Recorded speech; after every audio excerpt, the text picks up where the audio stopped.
Good afternoon, everyone. My name is Ananya Tiwari, and I work as a senior research engineer with the Center for Environmental Health and Center for Pollution Control. I welcome you all to the training on healthcare waste management for Indian healthcare sector. We all know while the world is fighting against COVID-19 crisis, healthcare workers are the ones in front line who are working excruciatingly hard towards the welfare of patients and society. There are many challenges faced by them, but today we have gathered here to discuss the key challenges faced by Indian healthcare sector with respect to biomedical waste management. This training session is a small effort from our side to help them manage their healthcare waste efficiently. Our training event will not only discuss the key challenges that they are facing, but also the potential solutions with the help of our panel experts that we have with us today. In terms of structure of the event, we will have four presentations, and this will be followed by a round of question and answer. So I would request everyone in the audience to either they can type in their queries in the chat box, or they can just wait until we actually open for a round of question and answer at the end. So beginning with the first segment of our training, I would like to take the opportunity to introduce you all to our panel members. We have with us today Ms. Deepika Puri, Scientist D from CCB, Mr. Nishant Jaiswal, General Manager Operations, Nanavati Hospital, Mumbai, Dr. Shamala Mani, Consultant Center for Environmental Health, Public Health Foundation. Ms. Puri is an environmental engineer by training and has been working with Center Pollution Control Board since 2010. Currently, she is dealing with biomedical waste management and battery waste management across the country. She has prepared more than 10 guidelines on biomedical waste, including those for COVID waste management, and has been a member of various technical committees for the preparation of biomedical waste, plastics, bags, and containers. Welcome, ma'am, to the session. Mr. Nishant Jaiswal is the General Manager. Sorry to interrupt. There's a kind of a blip sound, you know. I've sent a message privately to the help group also. You know, whenever you speak, there's some kind of a echo or sound. It makes your voice inaudible. I don't know. Yeah, just ask them to check. But meanwhile, I think we can carry on. I think they will check. Okay, yeah, there is an echo. Is it better now? Can you hear me? It's not better. It's stronger, in fact. Stronger now.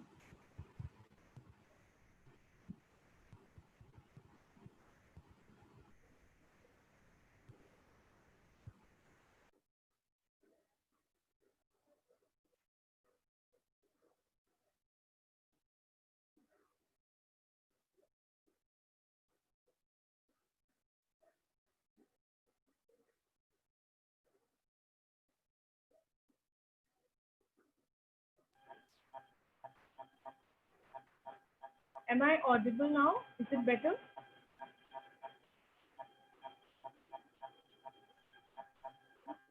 Even when you're not speaking, there is a sound. Blip, blip, blip. Shriram, Subi, anybody can you please? Anyway, you introduce Yutika or whoever is I think Mr. Nishant, you were introducing. Finish introducing and then put yourself on mute. Maybe that will help. Okay. So, Mr. Jaiswal holds a master's degree in hospital administration, and he has the work experience of more than 15 years in managing operations division across several leading healthcare facilities in our country. Welcome, sir, to the training session. Our third expert is Dr. Shamla Mani, Consultant Center for Environmental Health, Public Health Foundation of India. Dr. Mani has more than 35 years of experience in the field of education and policy for waste management. He has contributed to the formulation of several waste management regulations in our country. These include biomedical waste management rules and solid waste management rules. She has been actively involved in the projects on capacity building of urban local bodies under Swachh Bharat Mission, and is also the team lead of Swachh Bharat Mission Solid Waste Management Exposure Workshops project. We welcome all of you to the training session today. And beginning with the first segment of our session, I would like to call upon Mr. Nishant Jaiswal, who will be talking about issues and challenges in management of healthcare waste management during COVID-19, sharing a perspective of Nanavati Hospital, Mumbai. I would also like to add over here that Nanavati Hospital is a member of our Health and Environment Leadership Platform. Sir, over to you. Hi, good afternoon to all of you.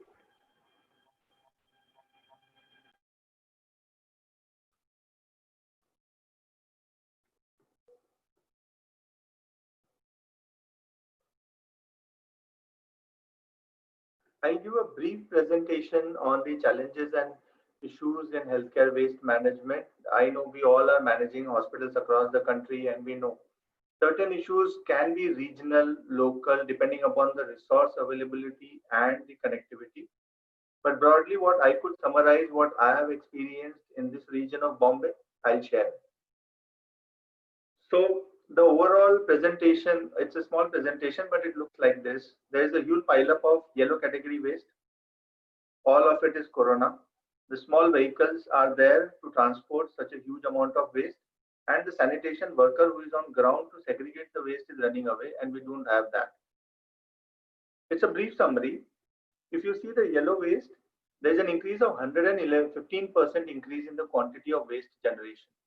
In red waste, decrease of 40%, blue waste decrease of 69%, black waste decrease of 63%, cytotoxic waste decrease of 35%. Because we have not operated, surgeries were not done, chemotherapy patients were not getting treatment, majority of the invasive procedures were not happening in the hospitals. But the cumulative increase of yellow waste is exponential, more than 100%. The hazardous chemicals due to lockdown, no transport facility, due to lack of manpower and staggered operations of central facility for hazardous chemicals like xylene, formalin, waste oil, it has become a fire hazard in the hospital premises because we have ended up accumulating this waste for more than a month. E-waste, due to lockdown, no e-waste vendor is allowed available. Everything is shut down, hence waste accumulated, could not be disposed of properly. Issues and challenges for the hospital with respect to manpower, sanitation workers not willing to work for segregation and handling of COVID waste in the hospital. Impact, increased quantity of yellow waste, less staff for collection, causing delayed clearance from wards and ICUs. Occupational health and safety, increased cost of screening, testing, and treatment costs in case sanitization worker or their family becomes COVID positive. Unavailability of manpower due to prolonged treatment recovery and then a quarantine period. Increased cost to the hospital to acquire the manpower and to treat who has suffered COVID. Skill development challenge, very difficult to train a new sanitation worker in donning, doffing, hand washing, hygiene, biomedical waste handling. Health risk to others, environment in absence of trained staff because they are not apt and trained in such a short possible time to manage such a waste. Resources, shortage of PPEs. We have seen many incidences where the clinical staff was not getting the PPEs in very many government hospitals and the other parts of the country. Waste handling equipment such as additional trolley, additional space was not available in the hospital. Because due to lockdown, suppliers are not available. High cost of purchase, material is not available. There is no production. So we cannot equip our hospital to have effective waste management. Cost of waste disposal, before COVID, the Central Biomedical Waste Treatment Facility charges as per bedwise. After COVID, they have started charging yellow waste per kg. Before COVID, it was 115 rupees per bed per month. After COVID, it's 2,558 rupees per bed per month. It's huge. Waste collection, delayed collection of COVID waste, shortage of licensed vehicles of MPCB and CBTWL, mountains of yellow waste piled up, which is beyond 24 hours in the hospital with no space to have a secured storage facility. Legal compliance, the quantity of yellow category waste generated beyond the permissible limit granted in your license and a consent to operate by Pollution Control Board. It's a non-compliance because during the submission of annual report for the year 2020, you will see that the yellow category waste for your hospital, if you are treating a COVID patients, will be double the permissible limits. If I see what are the challenges faced by the central treatment facility, they also faced manpower not available to handle the COVID waste, delayed treatment of COVID waste, blocking the entire chain of waste collection from hospital till the central plant for final disposal. Occupational health and safety, the operators were not able to provide PPE to the drivers of the vehicle, staff deputed on the vehicle for BMW collection. Health and safety of the staff is at high risk. Skill development, higher attrition of staff. Nobody wants to work in such treatment facilities centrally, and there were discontinuity in operations. Resources, shortage of licensed biomedical waste transport vehicles. Huge quantity of waste for treatment beyond treatment plant capacity. Frequent breakdowns of treatment plant, discontinuity in waste treatment, delayed collection from the hospital, and delayed treatment of the waste. These are the few major challenges which are faced by the hospital plus the central biomedical waste treatment facility, and a salute to Corona warriors. Thank you so much.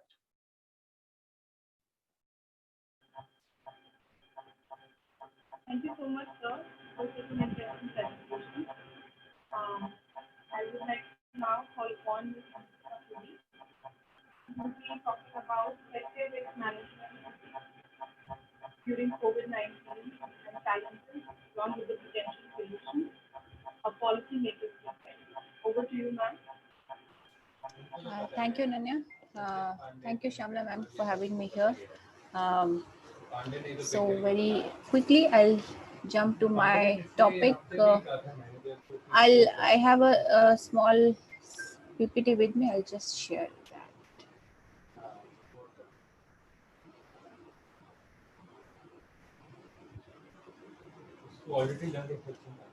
Yeah. So healthcare waste management during this COVID-19 pandemic, the challenges, the solutions, the legal framework, what is there, and what all are in the pipeline still, I can say. So biomedical waste management is being regulated by the government long back. Since 1998 we have the rules, we have re-notification. Shamla ma'am was also the part of the second notification of the rules, which came out in 2016.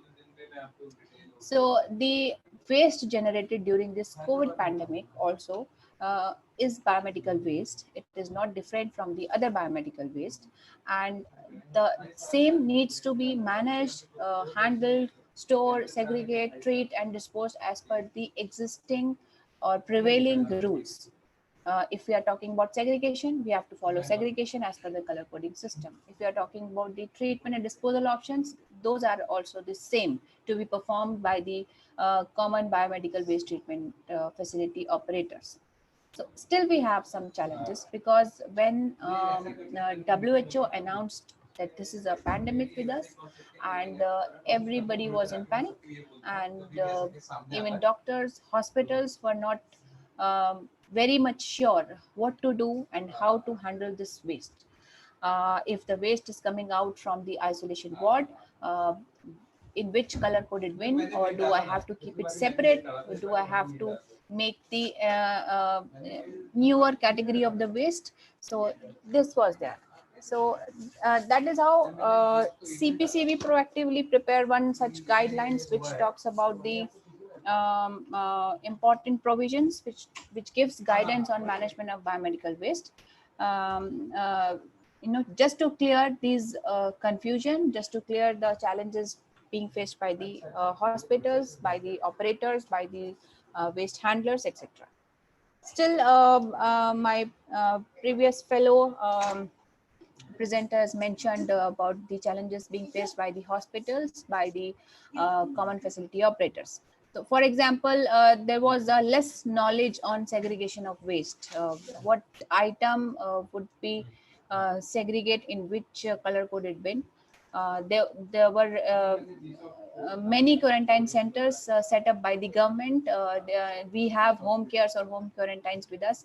So there, people were not aware about the uh, simple segregation of the waste, simple management, because those are not from the medicine department also. They are not the doctors, they are just the um, uh, uh, staff or uh, being arranged by the local government or state government. So this was a challenge being faced by them at the quarantine centers, and that's why we had. Sorry to interrupt you, Yutika ji. Sir, ma'am. Is there like a door to your chamber or something like that? Because there is a little disturbance which is coming, and some of the participants are finding it a bit difficult to. If there is Okay, a door to your chamber, you might like to. Yeah, there is a door, but it's closed. Oh, I see. The disturbance still there?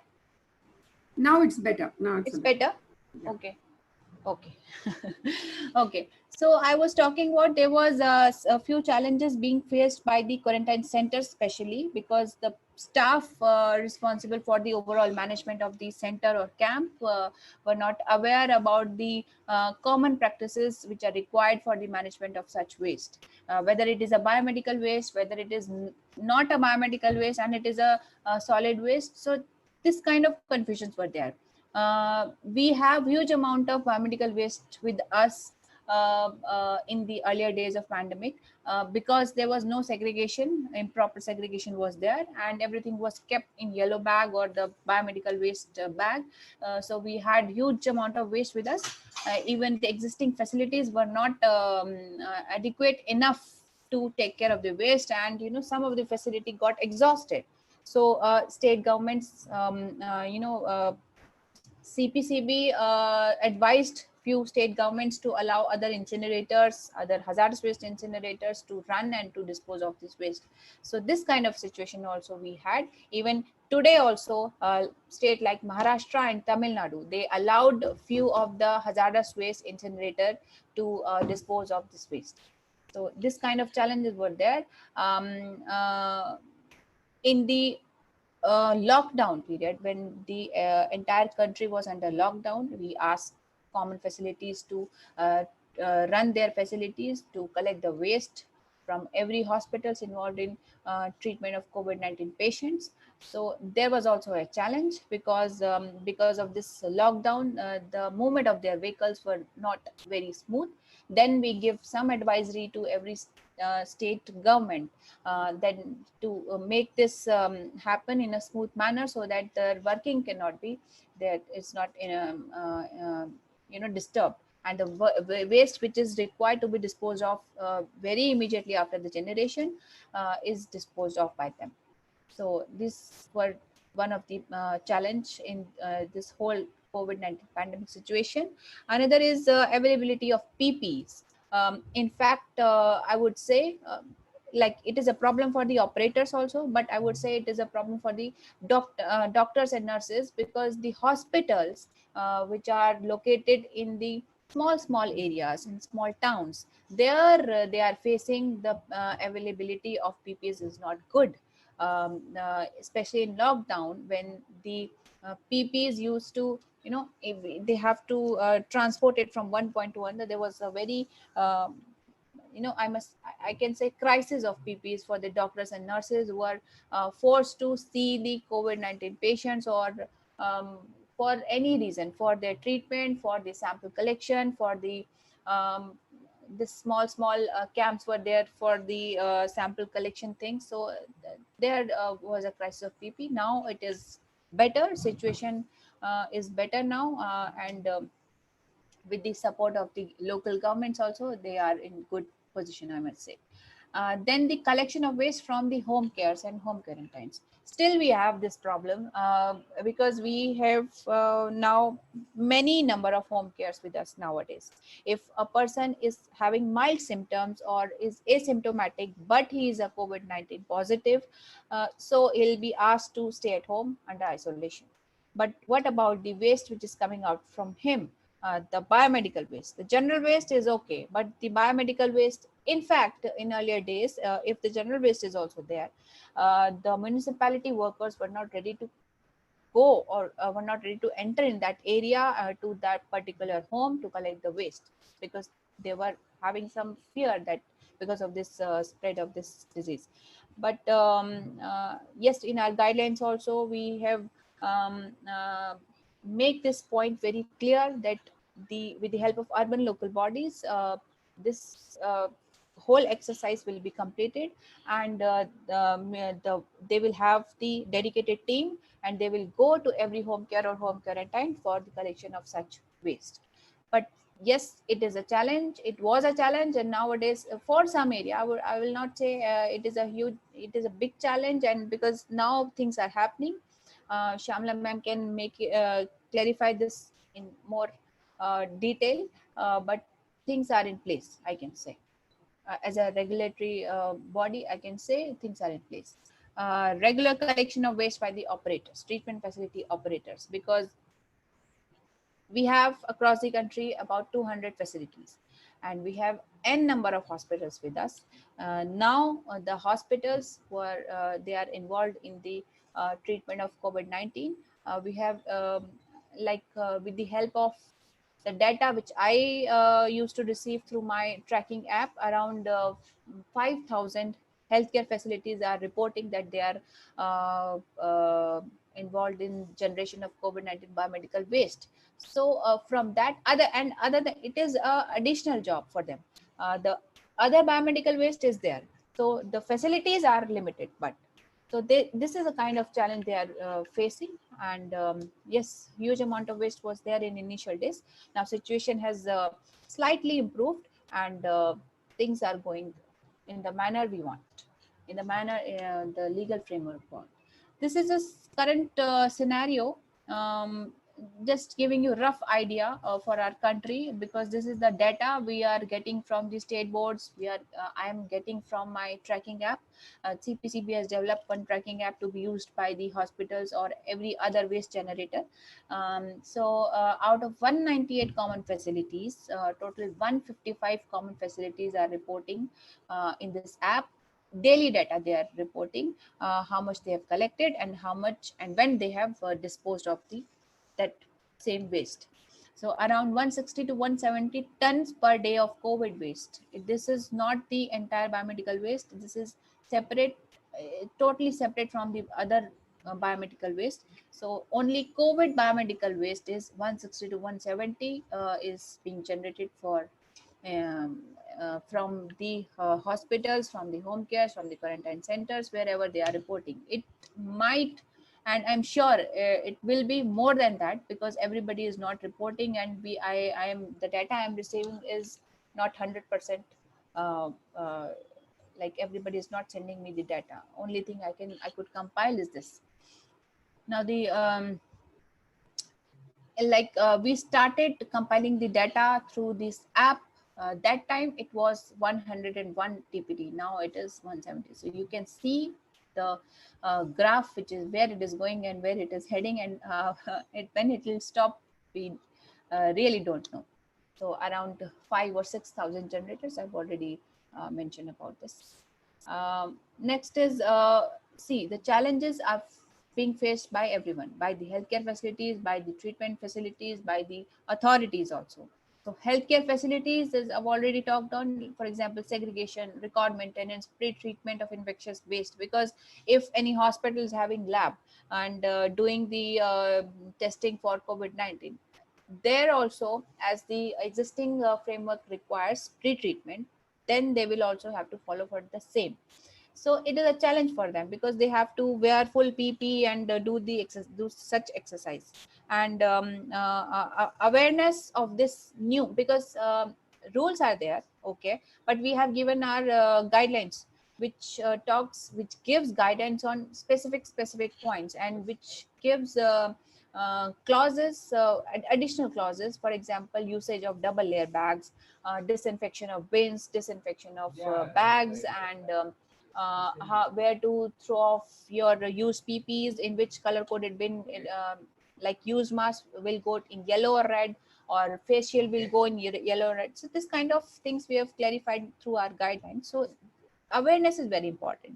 So we are, government is trying, CPCB, state boards, other ministries also trying to give awareness programs, posters, pictorial guidelines,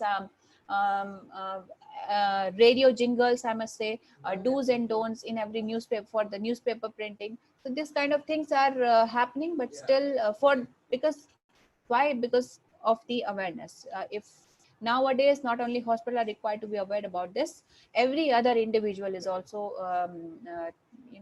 should have the idea where he will dispose his used mask. So awareness is very important. Treatment facility operators are also having or facing some challenges. For example, operating their plant for about 24, almost 24 hours. And operating their plant and incinerator is one thing, but again they have to comply with the standards. The requirement or the condition is same. So this is the challenge with them, because they don't have time to stop their incinerator for the maintenance purpose also. And running 24 hours a day is a quite challenging thing for them. Daily collection, because if they skip collection from a few of the hospital or from small labs or collection center, then this is going to be reported to the authorities, and we are taking action against them. So they cannot skip the collection part also. But yes, of course, with the prior intimation to the state boards or other authorities, they can, with a valid reason, they can do the alternate collection if anything happens, or they want some maintenance to be required at their facility. Other than that, there is no waiver for daily collection of biomedical waste. And the another challenge for them is reporting of daily data, because we have asked to use this app, and this is a mobile application. Their waste handlers is going to every hospital for collection of waste, and he is wearing full PP, and after that he have to use the mobile, and he has to report the data. But he has to do, there is no waiver of. In fact, when NGT and Supreme Court of India took the cognizance of this matter, they also said there is this has to be tracked, the waste quantum has to be reported, and they have to complete this exercise. So this is a challenge, but yes, we have given a few suggestions to them how they can complete this exercise, but this is a challenge for them. Local bodies also, we have a few challenges. For example, collection of waste from home quarantines and home cares on daily basis, because we have n number of home cares with us, and daily collection is required. So they will have dedicated team with them, and dedicated vehicle or trolley, whatever it is required, but still they have to arrange some extra things for the collection of waste from such centers. Adequate PPs, I've already talked on that it was a challenge in initial days. Now things are under control. These are the challenges. After these challenges, what government is doing, or the monitoring agencies, the implementing agencies, what are their stand? So if I start with CPCB, we have prepared separate guidelines for the COVID-19 biomedical waste management, which gives specific duties for hospitals, for common facility operators, for state boards, for ULBs, etc. Regularly, every month, we are following up the matter with the concerned state boards. In fact, we have constituted one high-level task team, which is headed by the chairman of the central board, as a chairman of the that particular committee, who review the matter with the at the secretarial level of every state to see the practices followed for the COVID waste management. So we have issued separate guidelines, posters, and do's and don'ts, and this very important waste tracking app, because with the help of this app, we are really able to generate the data. We are in position to give some data on COVID waste management. So what is required? Everybody knows about, like, this waste is not very different from the other biomedical waste. So very first thing is required to be happen is a proper implementation of rules. You know, if segregation is done, 90% job is over, because rest is a collection of waste by the operators and their treatment and disposal. If hospital is able to achieve this segregation properly, then this problem of huge amount of waste, problem of inadequate treatment facility will not be there. Second is, we have given some model plan for waste management at panchayats and district level. CBCB has prepared this plan. We have circulated this plan to every state. They may follow such model to ensure the waste management as per the waste management rules. So this is also required, because in small areas where the municipalities are not there, so they were unable to manage the waste if any COVID positive person is there in the village or in the small town. Next is the very required thing is safety of workers, because the workers belong to the common facility operators. If they are not been given adequate PPEs, then they cannot run this entire exercise. And if I omit the biomedical waste facility operators, we cannot achieve the proper management of biomedical waste. So this is a very important and important thing for the overall biomedical waste management in this COVID pandemic.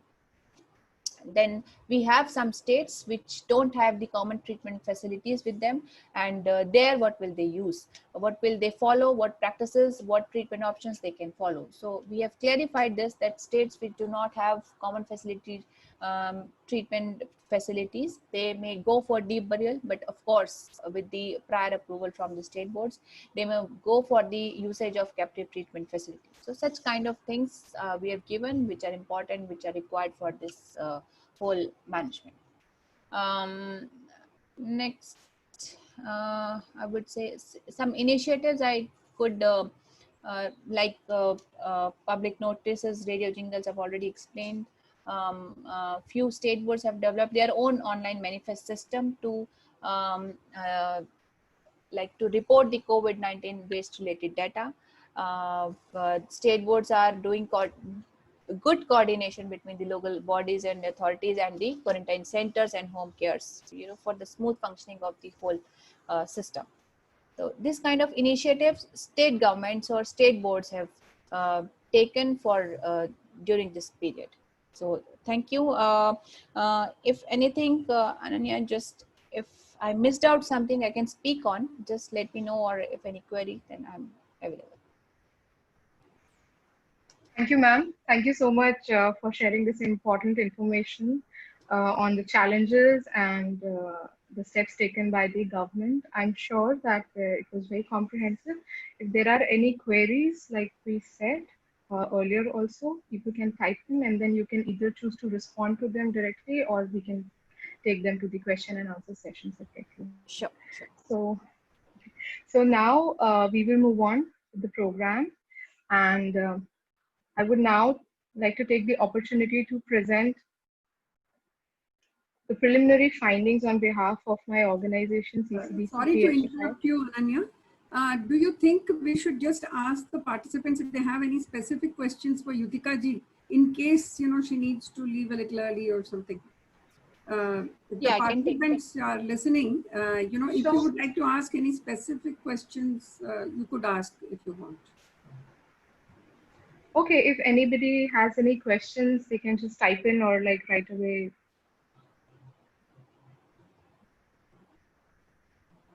There is one in the Q&A which says home quarantine disposal of waste was unheard of in Thane.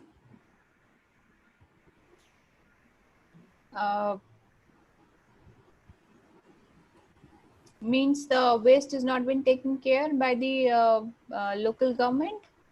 Home quarantine. Yeah, it looks like the home quarantine waste was probably, there was not a proper arrangement for collection in that particular area which they have mentioned. Okay. So for this, I can just I can make a note and we'll talk to the concerned to get it rectified. Yes, yes, yes. It should not happen, but still. Nobody was picking up. Somebody is writing, yes, nobody was picking up. So Yeah. can you just on my official email ID, you can drop me this information and with the proper details where exactly it is, and I'll definitely respond to that. I think regarding the method of BMW for home quarantine, I will be speaking when I'm making the presentation. Yeah. So I think we have already discussed that, Yutika ji, हमारे जो जी guidelines वगैरह में. जी जी. So I think, is that it?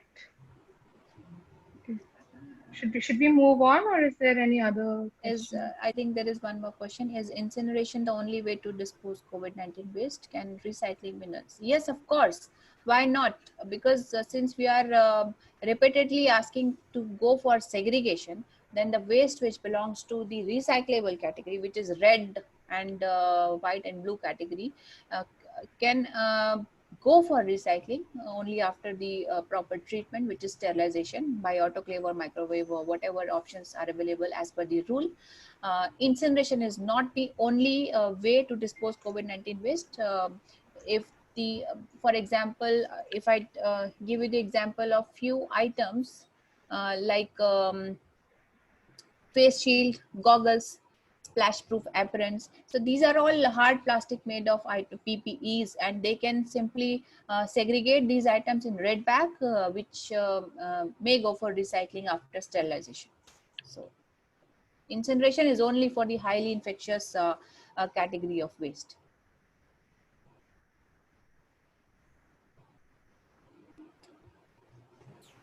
Yes. So And anyway, I'll be explaining some of those things, I think, in my presentation, and so I will try to keep this in mind when I answer, when I make a presentation. Yes. okay, so should we move on, or do we want to continue on? No, I think you should move on. Okay. Okay. So I'll just share my screen. No, there is one more. There is one more. Yutika ji, home care, home quarantine waste was always seemed to be ignored. Do you justify that groundwork facilities are being pressured to overwork enough without being provided much needed additional staff? Yes, staff is an issue with the municipality, but it is not that everywhere it is overlooked or it is not happening, because people will also have to understand that it is their social duty also with respect to the management of biomedical waste. If from their home the waste is being generated, so the first duty for them is to segregate the waste. If they will combine the waste in one single bag, then no worker or waste handler will pick their bag from their homes. So first is their duty to go for segregation, and if still the area is not covered by the dedicated team provided by the ULBs, so they can, second step is that they can identify the deposition centers, because at some areas they have set up this deposition centers for the collection of for the temporary storage of such biomedical waste.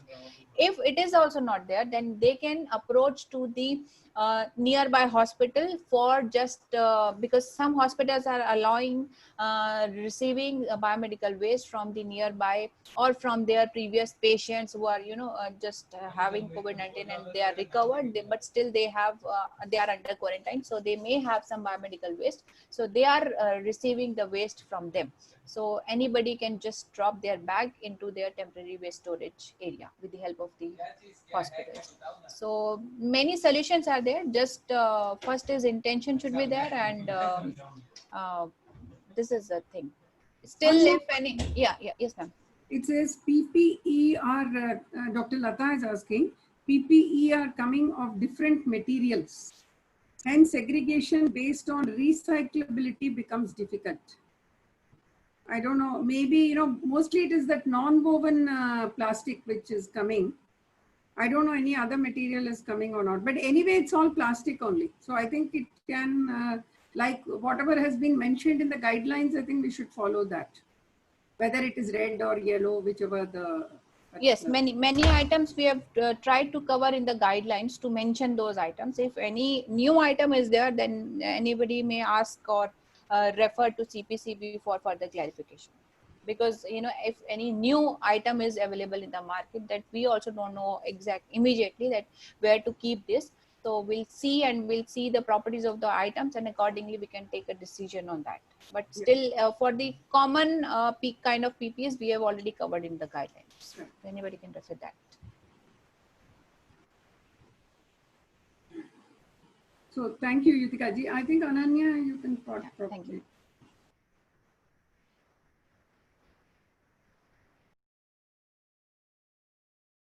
Ananya, you're muted.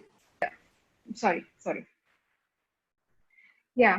So basically, I just wanted to brief everyone about some preliminary results of the baseline survey that we had conducted at Center for Chronic Disease Control and Center for Environmental Health, Public Health Foundation of India, which is basically part of an impact evaluation study that we were doing.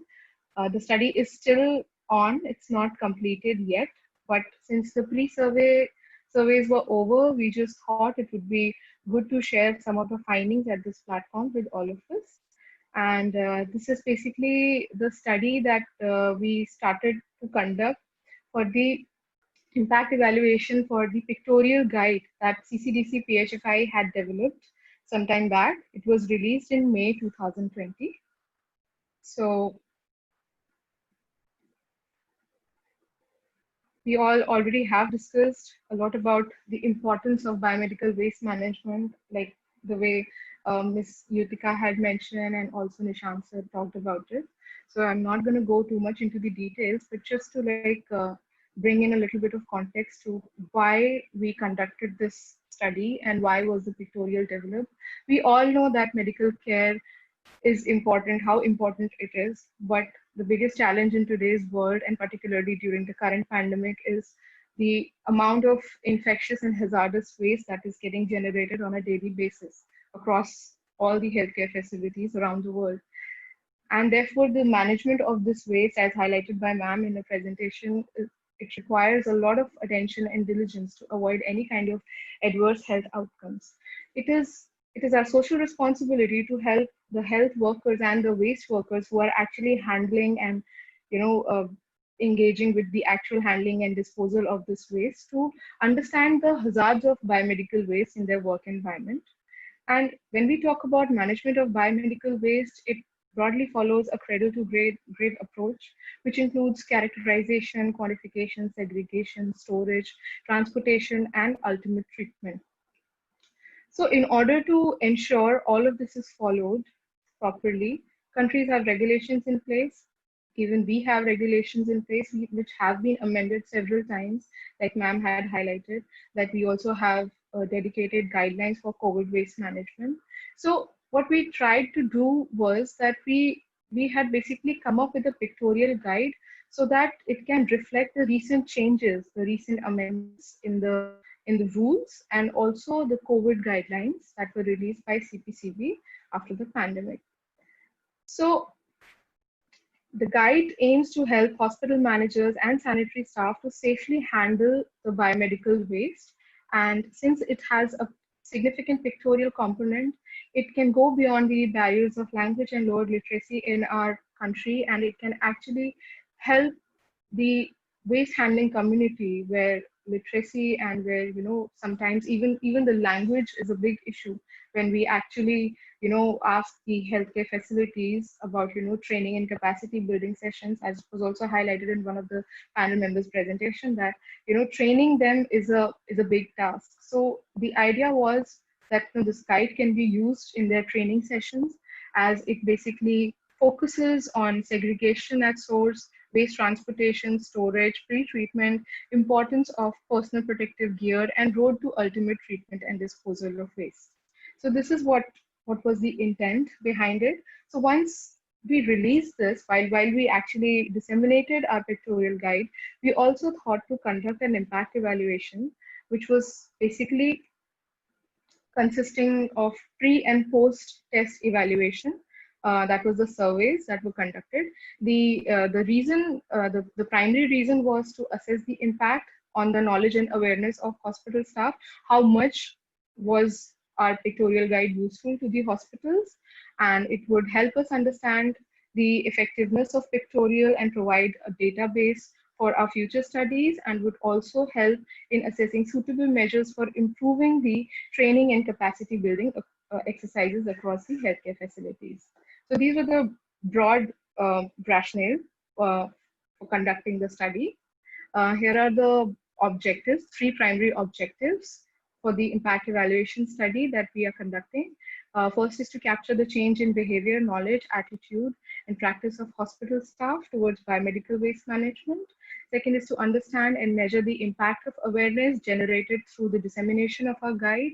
And lastly, to understand and document whatever bottlenecks are there while practicing biomedical waste management at the level of healthcare facilities. In terms of methodology, like I mentioned, that it basically is about conducting 2 surveys. One is before the dissemination of our pictorial guide, and one is after the dissemination of our pictorial guide. So at this stage, we are done with the 3 surveys, which was conducted telephonically. Initially, we had thought to conduct it in person, but because of COVID-19, we couldn't travel to the healthcare facilities, and we had to conduct it over telephone. It is basically conducted through a set of questionnaires that we have in place, designed by a team of experts.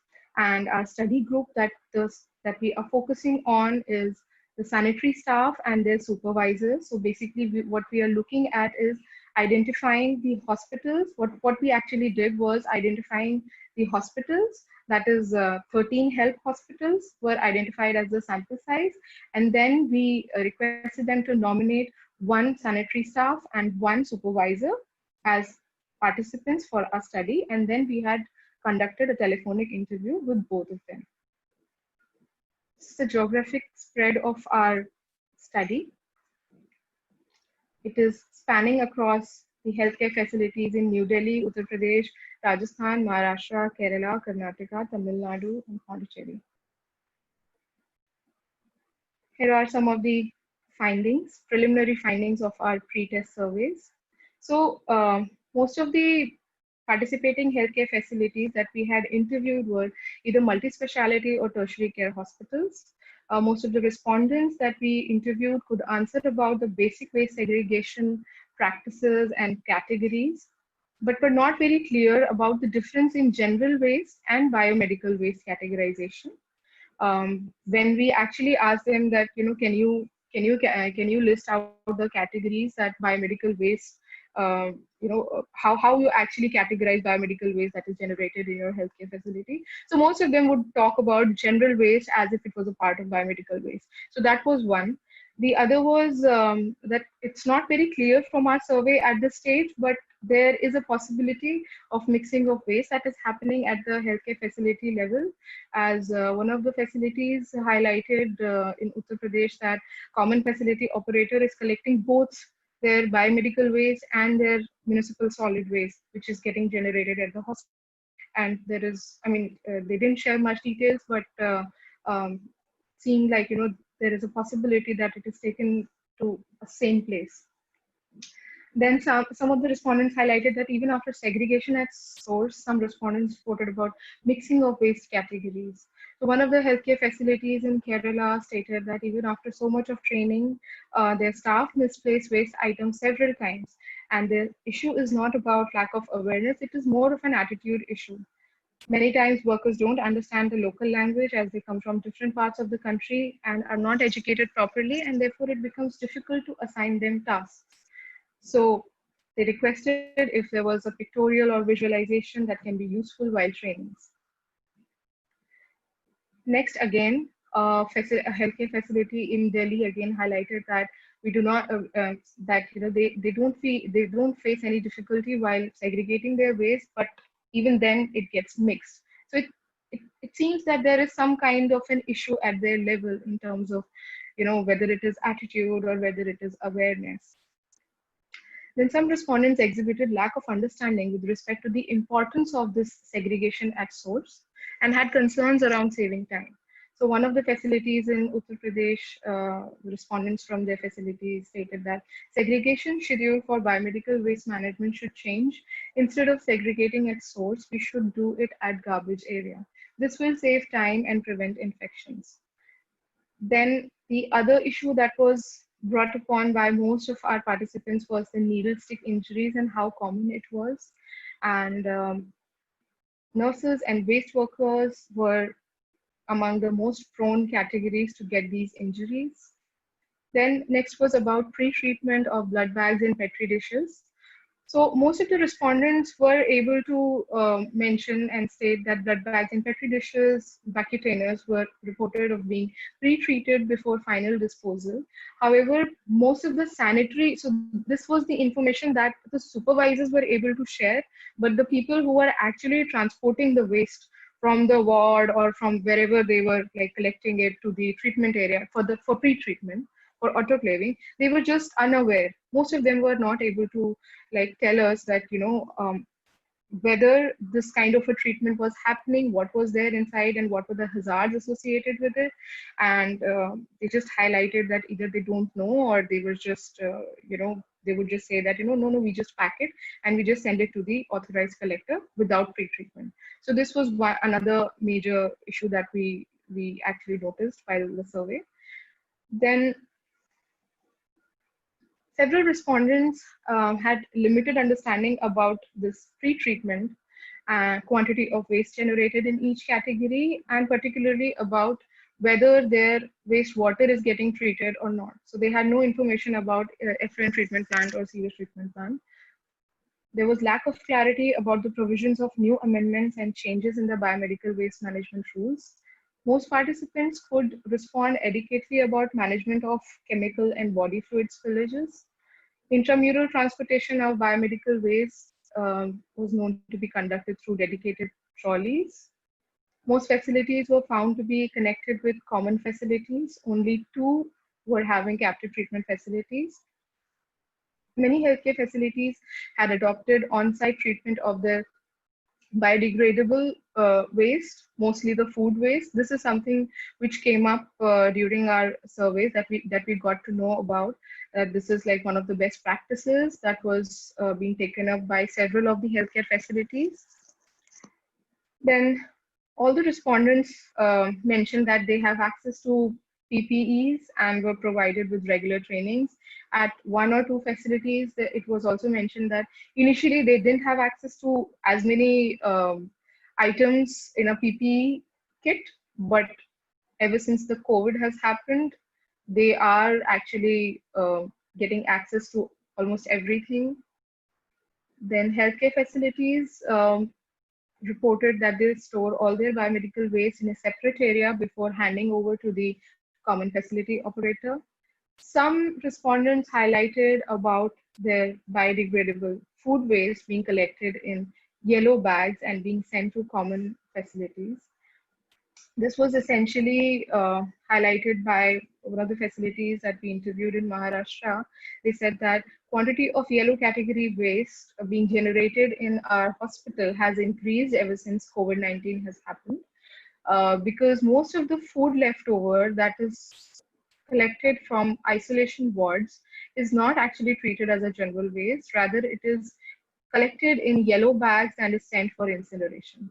So which is why their waste has also increased. And I mean, that is what we sense that we still have to like analyze the findings, but that's what we can say at this stage is that we sense that this might be actually overwhelming our common facilities. Then these are some specific limitations. One is that we do not have any specific budget allocated to the for the study, and the major limitation that we faced during the COVID lockdown was to conduct telephonic interviews, because it has its own limitations.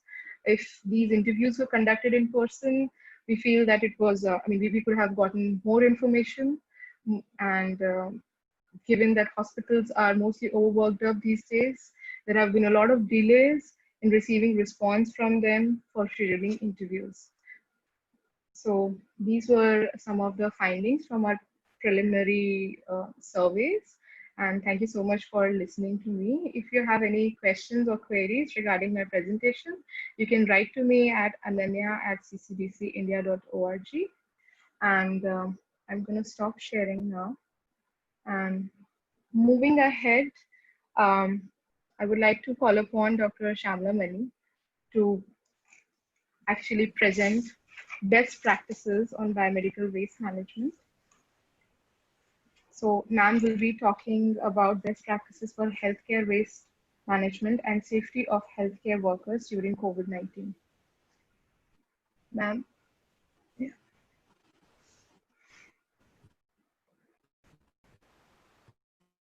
Thank you so much, Ananya. Thank you so much. I would like to, first of all, thank all the participants who have registered today and who are attending this training session. We are also very thankful to the Healthcare Without Harm and also our CDC, and also the Central Pollution Control Board, who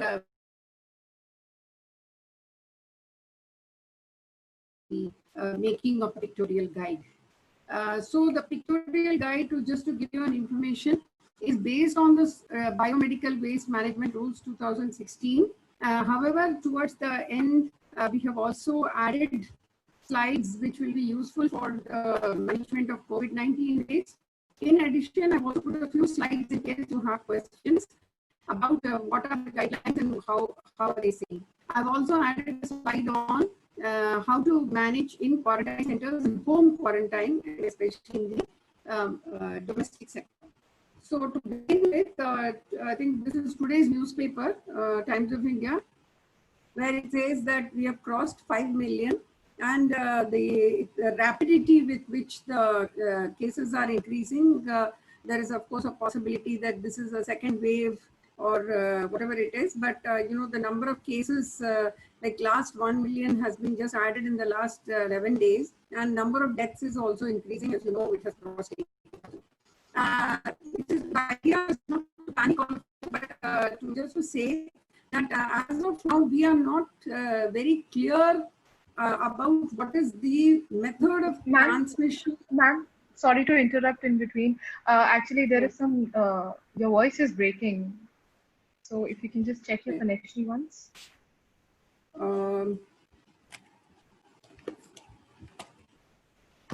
Is it better now?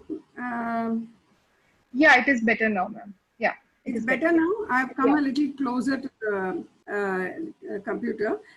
So I wanted to say that as of now, you know, even though everybody knows that COVID-19 or the SARS-CoV-2, as it's known, is not a hemorrhagic virus. It is a simple virus with a lipid coat. But people don't seem to know, except for the fact that it is aerosol borne and it is being transmitted through either through any of our respiratory fluids like a spit, or whether it may be from the nose or from the eyes or any of those things from the throat.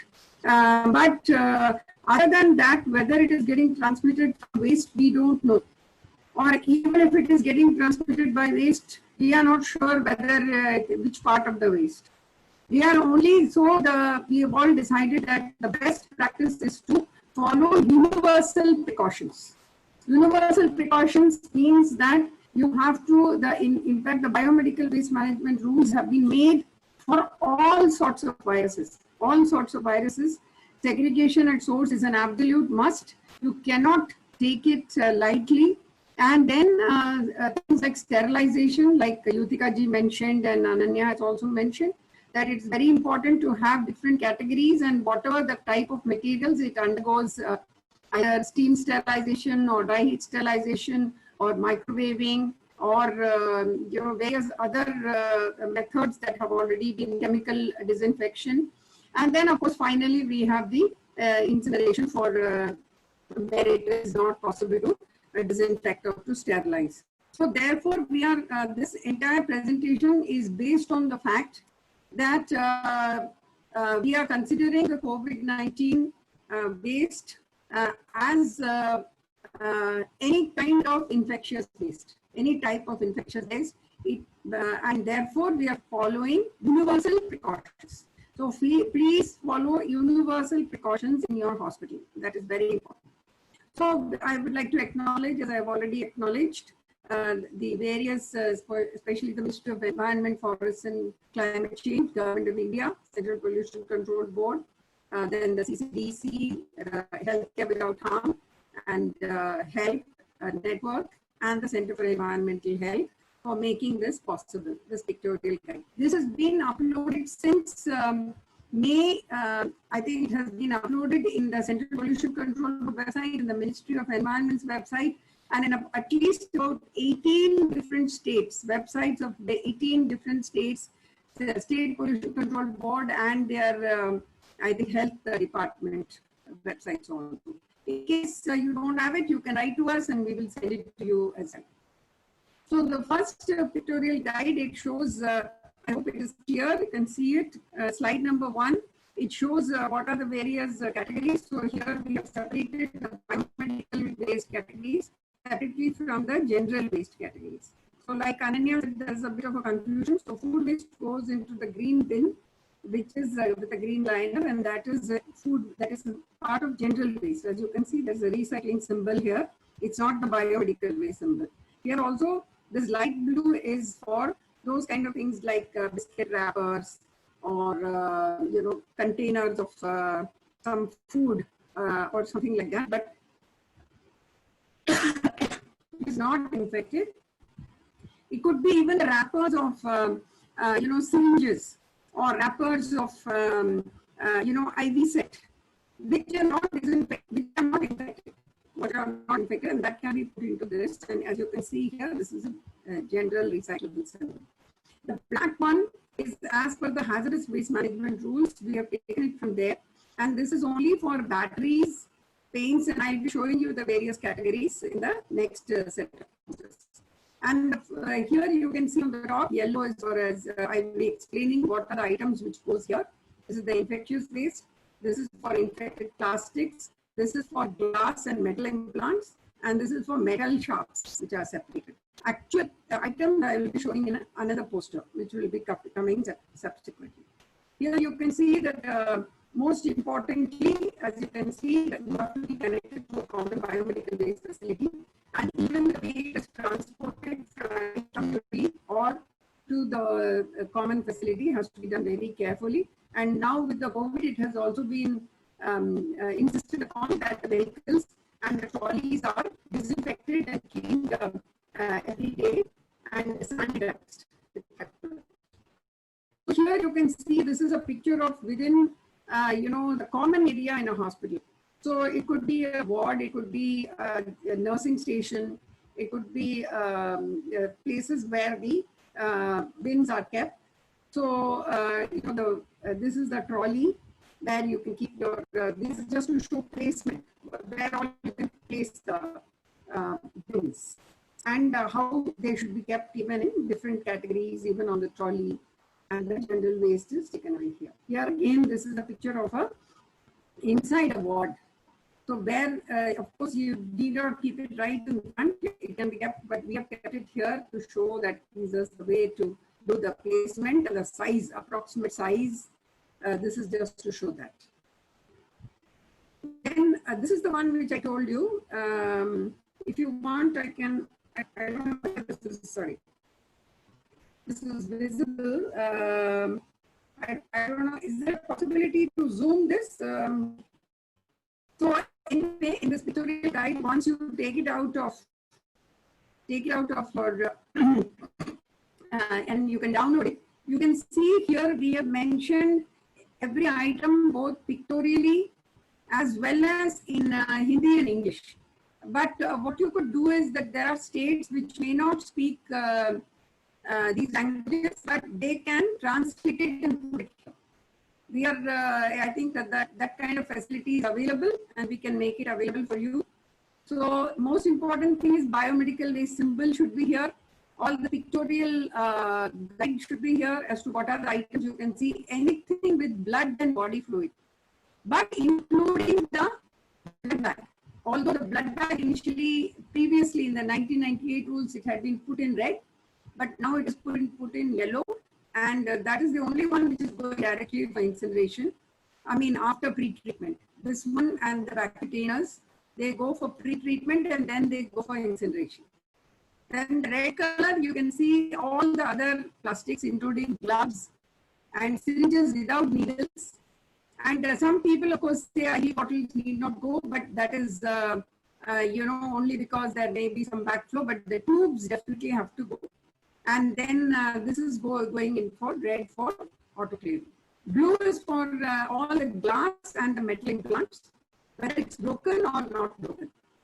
White is for all the metal shafts, as you can see here, and it is isolated completely, and it is a tamper-proof, puncture-proof plastic kind of, or it can be anything, it can be metal also, but it should be a tamper-proof and puncture-proof container where you can put all the metal shafts. And again here for black, as we have shown here, tube light, CFLs, containers of pesticides, then any paints or any chemicals which are used, all that has to go into the black bag. And this actually goes for TSDF or secured landfill. So here you can see how the intramural transportation has to be done, whether it is for shafts or it's for glass or it is for the what we call as autoclavable but recyclable, but autoclavable, which is sterilizable, and the one which is yellow color, which is for incineration. And as we have shown here, the entire bag, actually this person is wearing gloves, and it's just that the gloves are so long that it is reaching up to the arm of the uniform, and therefore it has to be taken entirely, tied after 3/4 full and put into the big trolley. Here again, we have shown what a spillage management has to be done. You can see chemical spillage has to be first neutralized. As per the WHO Blue Book, there is a particular page where it shows how the neutralization has to be done, whether a buffer can be used or any of the other processes. Then it should be put into yellow for, we have put it for incineration because small amounts of chemicals go for incineration. But blood and body fluid also, again, it has to be disinfected with any kind of hypochlorite, or some people are using Dettol, Savlon, etc. And then the mop is then going into the incinerable yellow bag. Hardly anybody is using mercury these days, but if there are hospitals or nursing homes or clinics or even homes where mercury thermometer is being used, then if it breaks, then use a syringe without the needle, suck it in, put it into a bottle with water, and it's closed, and then given to the common biomedical waste facility operator, who is able to then give it to somebody who is able to reuse it. So here we have shown as to how the glass waste, where it needs to go. Either you can have a captive facility or it goes to the common biomedical waste facility. In common biomedical waste facility, either there is a chemical disinfection by double bucket or through either autoclaving or hydroclave. This is hydroclave, and then it is put in secured boxes, or you can use puncture-proof plastic boxes also if you wish, if you don't want to use cardboard, and then it goes to the recycler. So after disinfection or sterilization. Again, here you can see the treatment of the metal shafts, which have now been isolated here. This is a captive facility. This is the common biomedical waste facility.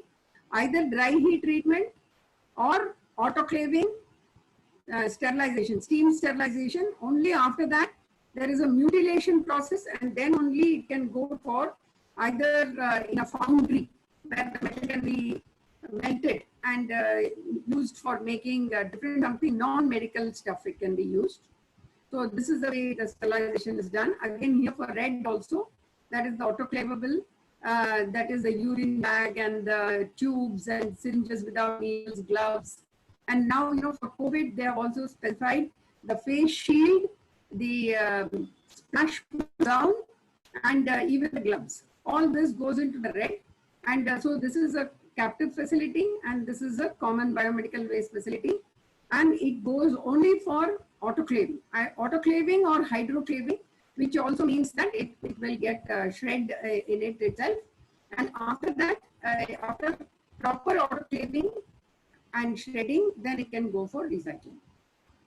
So some people are putting the PPE because it's now been shown that the PPE is actually non-woven plastic. So that can also go for sterilization and a similar way of autoclaving, but it should follow the proper autoclave protocol, shredding, and then for recycling, or maybe used as for making roads or for making fuel oil from it. Those purposes it can be used. Incineration, as I told you, blood bag and vacutainers are pre-treated. Pre-treatment means by autoclaving. So here we have shown what is the meaning of pre-treatment. So the yellow goes into the yellow bag, and the blood bag and the petri dishes, they go for autoclaving, maybe the vacutainers also, and then they go back to the yellow bag. Here directly comes to the yellow bag, that is placenta, the various types of tissues which have been surgically removed, things like stained, or infected sanitary napkins or other type of cotton and pathological waste, dressings and all that. And that comes to the yellow bag, and then it goes to the incinerator, which is either in the common biomedical waste facility, and very few captive facilities have also been allowed incinerators. But this is a rare thing. Mostly it is in common biomedical waste facility. So we have also given the standards. This is there in the Schedule 4 of the biomedical waste management rules, but we have made it all point-wise. As I said, any kind of autoclaving, whether it is vacuum autoclave, gravity autoclave, or even a hydroclave, they have to follow these temperature, pressure, and retention time regulations very, very carefully.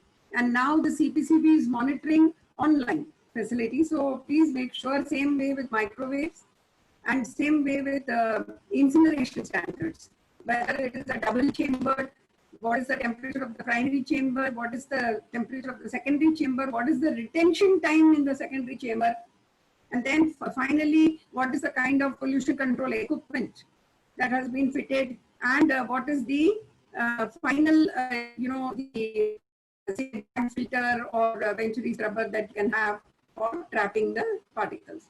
So for transportation also, we have given the standards. They have said that you have to follow the transportation rules. It is given in the Schedule 4. Spillage management, we have already explained, and if there is any doubt, you should go to the pages 185, 86 of the WHO Blue Book. So this is actually what is the PPE. You should have all these just now with face shield and also cap and gloves and galoshes and also the splash-proof gowns. Of course, now what they are doing is the innermost layer they are wearing cotton, and then the next and next layers they are wearing the actual plastic or the non-woven PPE. That is as per the whatever the protocol that is being followed by that hospital. Here we have tried to explain that mixed waste, like Ananya explained, that people are getting confused about general waste and biomedical waste. Biomedical waste should never be thrown along the general waste because it can contaminate the entire general waste. And then there are many stakeholders like waste collectors, waste pickers. There might be a few rat pickers or some destitute people who may try to use it, which is very, very dangerous. And then post prophylaxis, treatment. You have to take, whatever the regulation says about immunization. So here we have tried to explain that you should not squeeze it. You should immediately dress it and immediately attend to it by going to the emergency and giving your sample. And here also we have tried to say that there should be no dragging or pushing of the liners, and it should be properly transported. Here we have tried to say that in hospitals the confusion happens between biomedical and general waste because there is no proper segregation.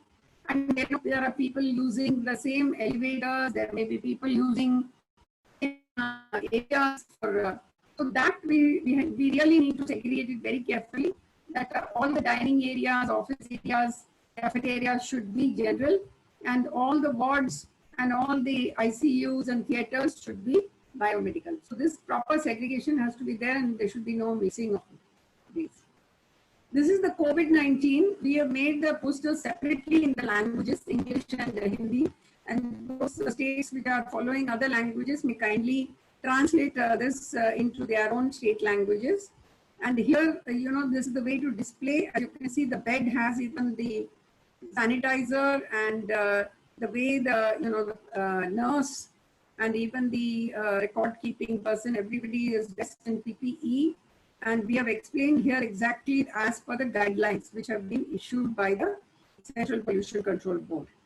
And the same way here, all categories have to be maintained, and there is no mix-up of the categories. And everything should not go into yellow. Only what categories have shown earlier, that has to go. Here also you can see in quarantine centers, the yellow waste is only the biomedical part of it. I'm going to show you one more slide as to how the food waste and the other waste has to be managed. But this is just to show you the part where the biomedical waste facility from quarantine homes is selected by the common biomedical waste facility operator vehicle, and then goes to the common biomedical waste facility for incineration. So the overwhelming part where extra waste is being put into the yellow bag, that may kindly be avoided, because this will just unnecessarily overload the system, and then it will lead to accumulation of very dangerous waste in our hospitals. So this is, I have borrowed this slide from some of my friends who are there in Gurugram, and their housing societies have worked this out, and they have had a lot of COVID patients. As you know, all of us have had, all colonies. What we have suggested is, even in the general waste, only this part, this is becoming as the COVID biomedical waste, which is now has to go to the common biomedical waste facility operator. That is the, it can be diapers, sanitary napkins of people who are actually infected, and tissues, anything with blood and body fluids, and some expired medicines, and in case they are having some cancer therapy, some cytotoxics, and masks and PPE. Even for masks and PPE, the procedure has been given. You have to put it into a paper bag, cut it, and keep it for 3 days, and then you can dispose it even with this dry recyclable waste. There is no need to put it. But in case you feel that it is the patient's masks and patient's PPE, and you are not feeling very comfortable with it, then only that can go into the biomedical. Sharps also, those who are already diabetic or who are taking injections for various reasons, their sharps can be put into any kind of a puncture-proof container. You can have some old shampoo bottles in your houses, or any other container where you can put the various syringes, especially the needles or blades, or even the the little puncture that you do for glucometers. Those kind of things can be put into the sharps container. So only this needs to go to the common biomedical waste facility. For food waste, some of these condominiums, they have distributed home composters. There are any number of home composters which are available, and we have found that the COVID, that is SARS-CoV-2, there have been some studies in England which shows that it is killed at 100 degrees Celsius for 1 minute. So composting achieves about 75 degrees Celsius.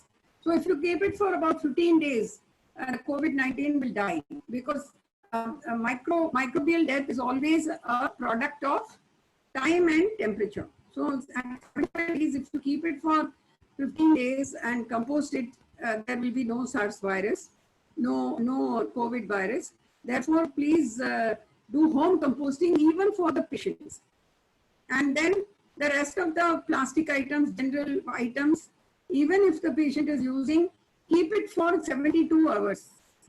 in any kind of a bag, keep it in your balcony, and after 72 hours, and if you feel that there is a mask or a glove that should be cut, even like the caregiver or non-patients in a COVID house, all those people, please do not put all this into the yellow bag. Unnecessary, it will overload and it will spoil the system. And of course, the domestic hazardous waste, you must keep it separately, and that you can give it again to the collector.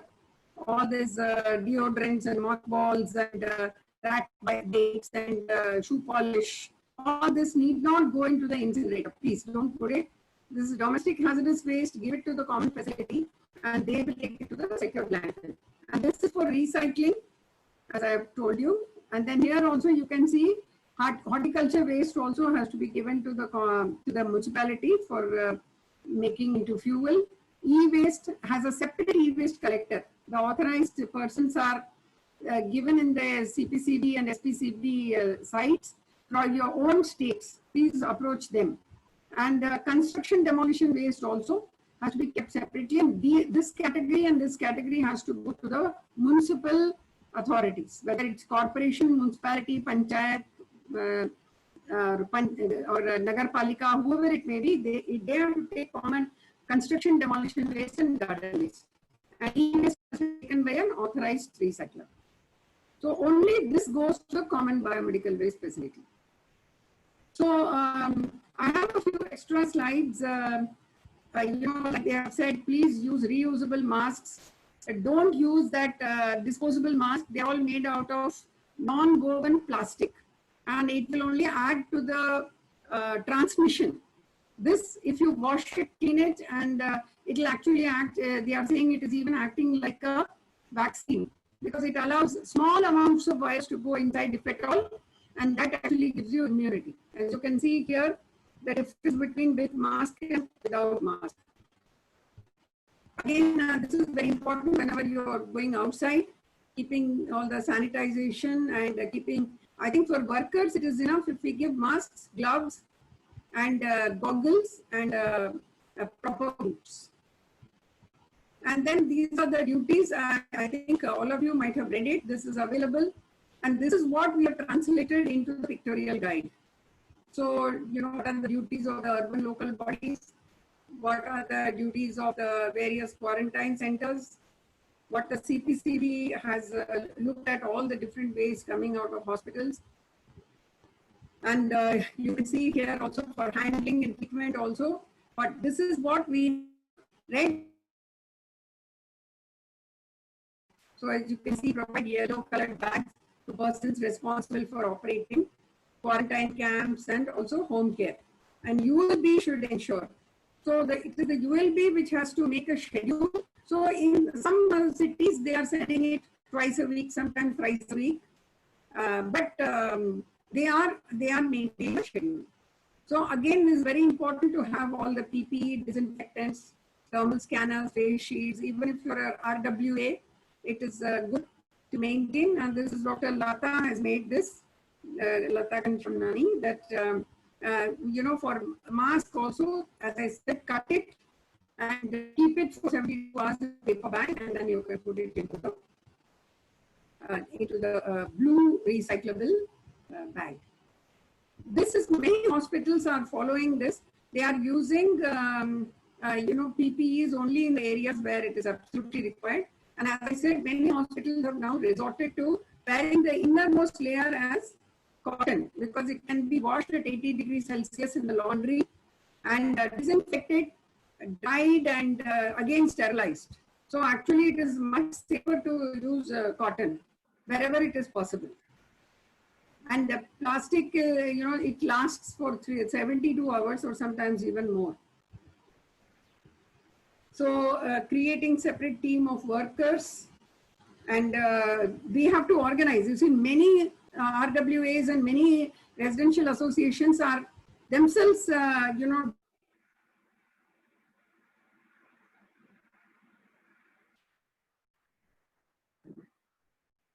Hello, ma'am. Ma'am, I think there is some network issue with Dr. Mani.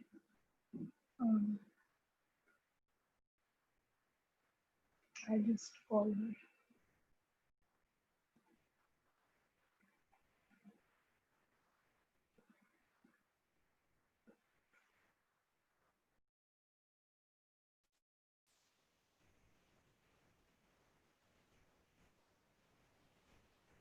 Yeah, ma'am, actually, your window froze.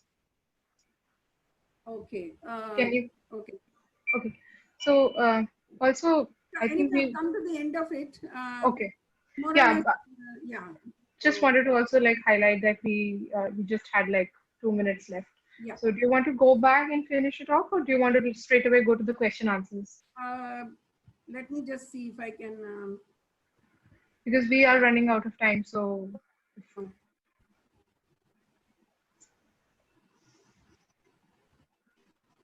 So I was just showing this. And that's all. I mean, I just wanted to show how the vehicles have to be sanitized every time we use the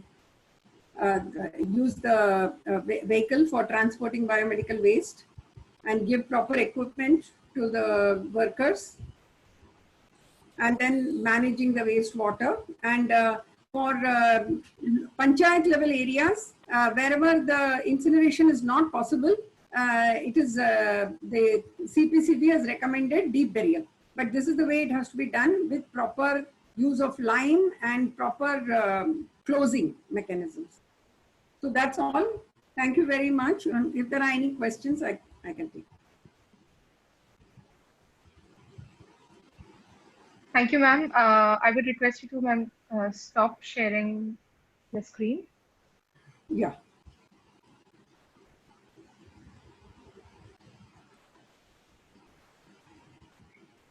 So thank you so much, ma'am. Miss Yutika had to leave because she's in the parliament session. So she's left, but you can always, to all the audience, I just wanted to announce that you can write to her for any specific queries if you have, or you can write to us. We can direct it to her. She will definitely respond to your queries. And I think with this, we are done with the last presentation, and we can move on to the question and answer session.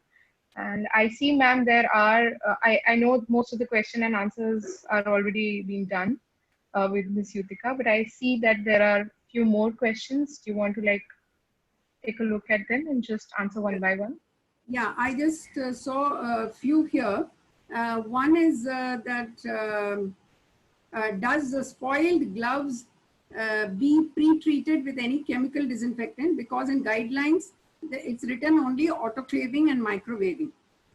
You see, if you're using hypochlorite, sodium hypochlorite, or bleach, you know, the percentage is given in the schedule, and it is said that 1%. Soiled material into hypochlorite, because it will be inactivated. So even if you have to put gloves, give it a rinse in plain water and then put it into the hypochlorite. But make sure that you retain it at least for 15 to 20 minutes. Then it can be chemically disinfected.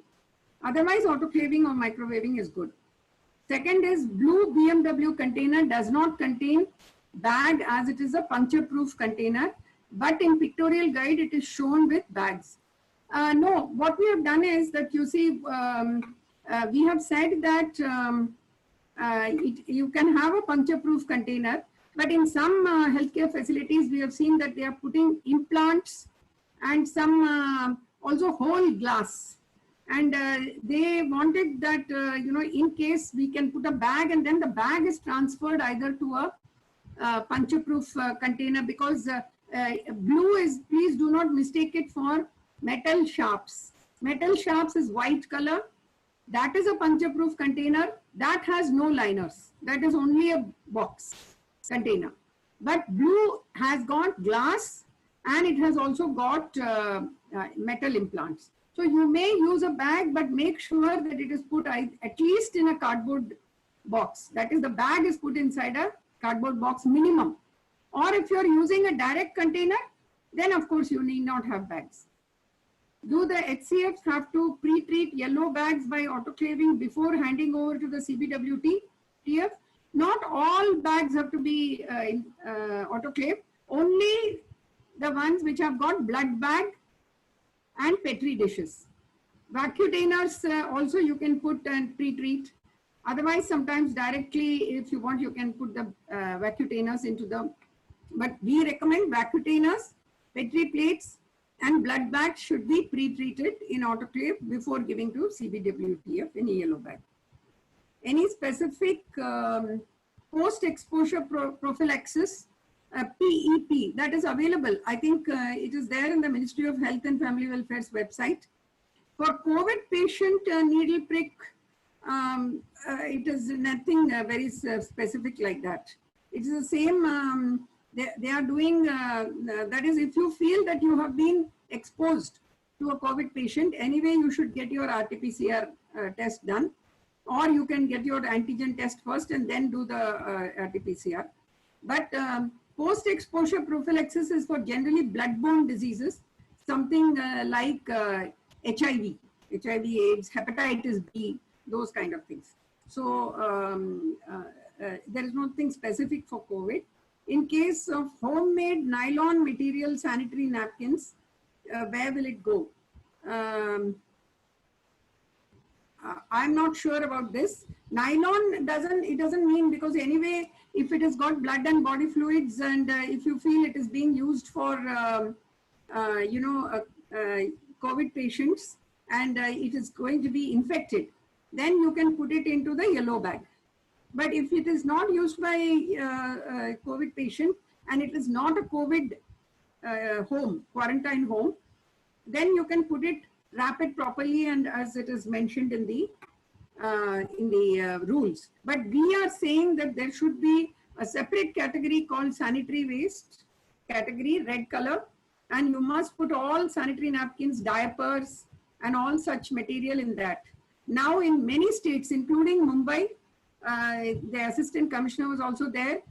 Last time we had a thing, and they have already asked the common biomedical waste facility operators to continuously pick up, even after COVID, all their sanitary waste and home healthcare waste from municipal areas, that is domestic areas. They are going to make it as a separate category itself. So you can examine that, and if that is possible, we would say that right from the beginning, put it in a red bag and give it to the common biomedical waste facility operators. Sanitization of vehicles after they carry biomedical waste, certain that steps are correctly followed. See, there is no way to ensure that the steps are correctly followed. It's all our responsibility. See, as I said, we are up against something we don't know how it is getting transmitted. So we have to safeguard ourselves. And it is only each one of us, we have to be vigilant about the other. So we have to help other people and they have to help us. So, and of course, the Central State Pollution Control Board is there for monitoring. Homemade cotton mask, we should not dump at all. No need to dump. Homemade cotton masks are, you wash it in hot water, in the geyser water, which is at 80 degrees or 85 degrees. Keep it nicely soaked with detergent for about 10 minutes or even half an hour you can keep it. And then wash it nicely, rinse it, dry it out in the sun and iron it. If possible, if you have an iron in your house, iron it and then use it. No need to dump. Where is the need to dump? And if it becomes completely torn, then of course, after washing it nicely, you can put it along with recyclable waste. It will be used as cotton. I hope I have answered all the questions, and if there is anything else you can write. I have put my email ID also, shamla.mani@gmail.com. Thank you so much, ma'am. Yeah, we are done with all the questions. So we are now at the end of our training session. But before this, I would like to thank all our panel members for their kind participation and being here, and everyone in the audience for joining this session and actively participating in our discussion session. I would like to thank Dr. Purnima Prabhakaran for a kind guidance while organizing this event throughout. I'm extremely grateful to our team members, Dr. Mani, Shriram, Survi, and Masroor, who all helped us in putting this event together. So thank you so much for joining us today. And if you have any questions, if you have any queries, you have our email IDs. You can write to us, we will respond back. And thank you, everyone. Have a great evening ahead. Thank you so much. Thank you, Ananya. Thank you, the help team.